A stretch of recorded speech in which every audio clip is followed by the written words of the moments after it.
Bom dia, igreja, a graça e a paz a todos, amém? Sejam todos muito bem-vindos à nossa escola dominical neste domingo. Hoje nós vamos estudar a lição de número 17, a última lição do livro de Tiago.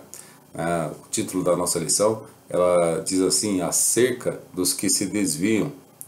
Hoje nós vamos finalizar uma série de estudo da carta de Tiago, lendo os versículos 19 e 20 do capítulo 5, onde Tiago ele fecha o seu assunto, uma série de conselhos e exortações que Tiago está transmitindo aos seus irmãos em Cristo, que passavam por um grande período de perseguição, provação e tentação.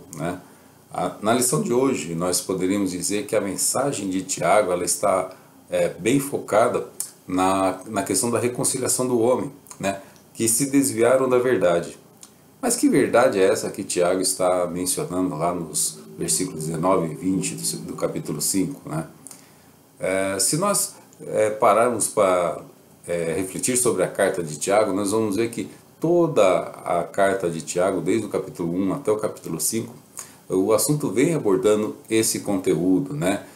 Tiago ele estava alertando seus irmãos em Cristo que nada justificavam viver uma vida de pecado, mesmo passando por momentos de provações, e principalmente de tentações, nada justificava ele viver uma vida de pecado. Ele exorta aqueles irmãos a resistir à tentação, que na verdade eram seus próprios desejos carnais. Muitos estavam se desviando, vivendo fora dos padrões do cristianismo, fazendo acepção de pessoas, discriminando os mais pobres e os mais ricos que estavam roubando os direitos básicos dos trabalhadores, a ponto do povo proclamar um clamor diante de Deus por justiça, e o seu clamor chega aos ouvidos de Deus, e Tiago profere ali um grande problema que aqueles irmãos ricos estavam causando àquele povo. Dentro das várias exortações abordadas no livro de Tiago, um que nos chama muita atenção é a questão do controle da língua. Tiago chama muita atenção do povo sobre a questão do controle da língua, como é perigoso quando nós não falamos com sabedoria, quando nós deixamos a emoção agir na frente da razão. A língua ela pode ser usada tanto para abençoar como para amaldiçoar, e principalmente pessoas que nós amamos.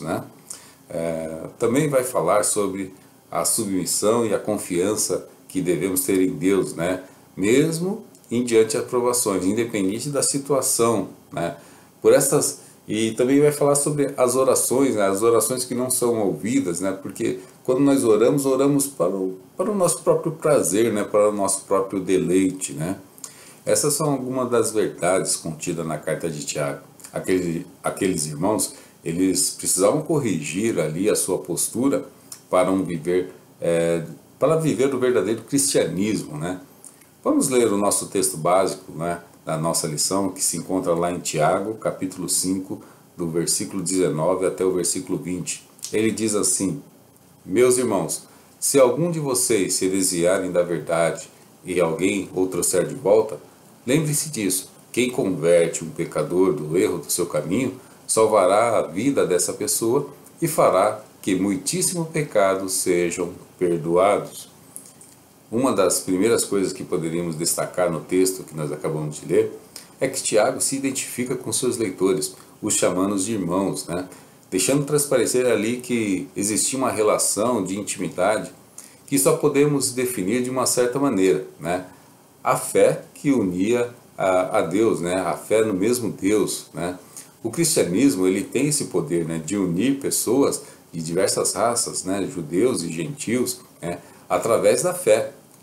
Paulo ele deixa muito claro isso quando ele escreve a sua carta aos Efésios, Efésios capítulo 4, versículo 5 e versículo 6. Vamos dar uma lida nele. Ele diz assim: há um só Senhor, uma só fé, um só batismo, um só Deus e Pai de todos, que sobre todos, por meio de todos e em todos. Tanto no Novo Testamento como nos dias atuais de hoje, quando o homem se converte ao cristianismo, ele passa a fazer parte de uma grande família, uma família espiritual. Paulo, na sua carta aos Efésios, ele diz que há um só Senhor, uma só fé, um só batismo, né? Um só Deus e Pai, Pai de todos nós. Isso ligando todos os homens que se convertem, né, tanto judeus como gentios, né, independente da raça, todos que se convertem ao cristianismo, a ter uma tratativa entre si como os irmãos, porque nós estamos ligados a um único Pai, né? Outro ponto importante que podemos destacar no versículo 19 é a preocupação que Tiago tinha com aqueles que se desviaram da verdade. Ele diz assim, meus irmãos, se alguém de vocês se desviarem da verdade, né? É claro que essa preocupação não é somente nesse último capítulo que Paulo está demonstrando com seus irmãos, né, que se desviaram da verdade. Todo o seu livro vem falando dessa preocupação deles que estavam abandonando essa verdade, né? Estavam de uma forma sem perceber abandonando essa verdade, né? Mas é no versículo 5, né, no capítulo 5, que nós vemos essa preocupação ter um destaque maior. Nós podemos ver lá em vários versículos do capítulo 5, essa preocupação de Paulo, de Tiago, né, no versículo 7, versículo 10, 13, 14, 17. Ou seja, é no capítulo 5 que nós vemos essa preocupação ter um destaque maior de Tiago. Tiago não estava apenas preocupado com os problemas materiais ou físicos, né, que aquelas pessoas estavam passando, mas Tiago também estava muito preocupado com a questão espiritual daqueles irmãos que estavam se desviando da verdade, através ali dos problemas, das dificuldades, das provações, das tentações, eles estavam abandonando princípios básicos do cristianismo. Em toda a nossa vida espiritual, nós passamos por várias provações, várias tentações, né? Como aqueles irmãos que passaram ali. Tiago chega até a referir àqueles irmãos, né, que os profetas antes dele passaram por esse mesmo tipo de problema, né, e se mantiveram firmes, né, e Tiago usa até esse exemplo para aqueles irmãos permanecerem firmes. Não é diferente dos nossos dias de hoje também, né? Se nós lermos lá em 1 Pedro capítulo 5, versículo 8, nós vamos ver que o diabo ele está à procura de uma brecha, né, para que ele possa interferir em nossas vidas espirituais. Vamos dar uma lida lá em 1 Pedro, capítulo 5, versículo 8. Ele diz assim o texto: sejam sóbrios e vigiem, o diabo, o inimigo de vocês, anda ao redor como um leão, rugindo e procurando a quem possa devorar. Certa vez Jesus contou uma parábola de um semeador para exemplificar bem a fragilidade da fé do ser humano, né? Jesus conta a parábola do semeador, da semente que caiu ao longo do caminho. Isso está relatado lá em Mateus capítulo 13, né? Ele conta essa parábola muito conhecida, né? Jesus compara a semente como a palavra de Deus e a terra como o coração do homem, né? A primeira semente que cai pelo caminho, as aves do céu comem essa semente. Elas são comparadas com aqueles que recebem muito bem a palavra de Deus em primeiro momento, mas vindo ali o maligno, né, ele começa a arrancar essa palavra que foi semeada no seu coração, né, através de dúvidas, através de alguns problemas internos, e essas pessoas acabam abandonando a sua fé, abandonando a igreja. Isso é muito comum entre aqueles que estão iniciando a sua jornada espiritual aqui na Terra. Mas não podemos ficar impressionados não, porque às vezes nós vemos pessoas maduras, pessoas que passaram muitos anos dentro da igreja, que acabam se afastando da igreja porque passaram por algum tipo de problema, né? O fato é que estar vários anos dentro de uma igreja, isso não significa que nós temos uma fé profunda, né? Como o próprio apóstolo Paulo, na carta aos Hebreus, ele relata, né? Hebreus capítulo 5, do versículo 11 até o versículo 14, Paulo nos dá um ótimo exemplo nesse sentido. Vamos dar uma olhada no texto lá de Hebreus capítulo 5, versículo 11 até o versículo 14. Ele diz assim: quanto a isso, temos muito a dizer, coisas difíceis de explicar, porque vocês se tornaram lentos para aprender. De fato, embora a essa altura já devesseis ser mestre, vocês precisam de alguém que lhes ensine novamente os princípios elementares da palavra de Deus. Estão precisando de leite e não de alimento sólido. Quem se alimenta de leite ainda é criança e não tem experiência no ensino da justiça, mas o alimento sólido é para os adultos, aos quais, pelo exercício constante, tornam-se aptos para discernir tanto o bem quanto o mal. Está claro que o apóstolo Paulo está fazendo uma distinção entre maturidade e tempo que nós passamos dentro da igreja. A maturidade cristã não está somente ligada ao tempo, mas está ligado à experiência e o comprometimento que nós temos com Deus e com a nossa própria igreja, tá certo?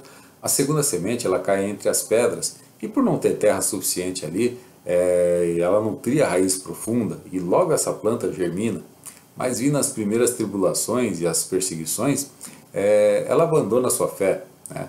A vida cristã não é um mar de rosas, né? Jesus disse que no mundo tereis aflições, mas tende bom ânimo, porque eu venci o mundo, né? Muitas denominações pregam a prosperidade como se o paraíso fosse aqui na terra. E muita gente está atrás dessas bênçãos, muita gente só está mais preocupado com as bênçãos do que com a sua vida espiritual, com aquilo que nós estaremos reservando lá no céu, né? O apóstolo Paulo, certa vez, ele diz: aprendi a viver na fartura, como também na necessidade. A minha vida espiritual, ela não pode estar presa à minha vida financeira. Não é a minha vida financeira que vai determinar como a minha vida espiritual. O que impede de germinar essa semente no coração do homem é a incredulidade diante dos problemas. A terceira semente, ela cai entre os espinhos e ela é sufocada por esses espinhos, que são as riquezas e as luxúrias que o mundo pode oferecer, né? Existem duas condições na vida do homem que pode levar ele a se distanciar da presença de Deus. A primeira é a abundância, né? Que leva o homem a viver uma vida mesquinha e miserável, né? Como é mencionado lá em Tiago, né? No início do livro de Tiago, no capítulo 5, onde os ricos estavam oprimindo os mais pobres e retendo parte do seu salário de uma forma ilícita, né?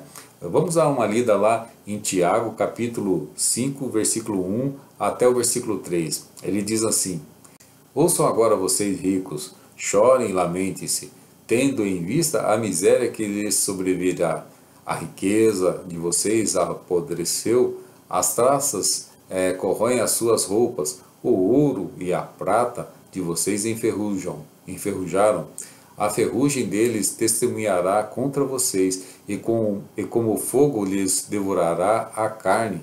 Vocês acumulam bens nesses últimos dias. Não é pecado ser rico, né? Como nós estudamos em lições anteriores, Deus faz com que muitos dos seus servos sejam prósperos, né? Desde que eles trabalhem com dedicação, com honestidade, se empenhem naquilo que eles estão fazendo. Deus tem feito muitos dos seus servos prosperarem, né? Para que eles também possam ser uma bênção na vida dos seus irmãos, na sua igreja, né? O pecado é quando o dinheiro acaba mudando o caráter, mudando o coração desse homem, desviando esse homem da vontade de Deus. Isso é o pecado, né? A quarta semente, ela cai em terra boa, uma terra produtiva, e ela produz muitos frutos, né? É comparado àquele homem que aceita de bom grado a palavra de Deus, né? E acredita em Deus e deposita a sua fé em Deus. Isso o torna filho de Deus. Tiago, ele faz uma advertência àqueles que querem servir a Deus, mas também não querem deixar os prazeres do mundo, não querem deixar aquilo que o mundo oferece, né? Embora nós vivemos nesse mundo, né? Embora nós temos que conviver em sociedade, e para isso temos que respeitar algumas regras, né?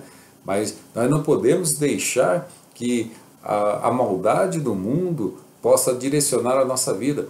Nós devemos fazer distinção entre viver no mundo e estar no mundo, né? Mateus, no capítulo 6, versículo 24, ele diz assim: ninguém pode servir a dois senhores, pois odiará a um e amará ao outro, ou se dedicará a um e desprezará o outro. Vocês não podem servir a Deus e ao dinheiro. O que Mateus está nos transmitindo aqui é que o Deus deve ocupar o primeiro lugar em nossa vida, né? Não podemos servir a Deus e estar preso aos prazeres que o mundo oferece, né? Temos que fazer escolha em nossa vida, né? E as nossas escolhas não podem alterar a nossa essência como cristão. As nossas escolhas não podem contradizer aquilo que nós acreditamos, aquilo que a Bíblia diz, né?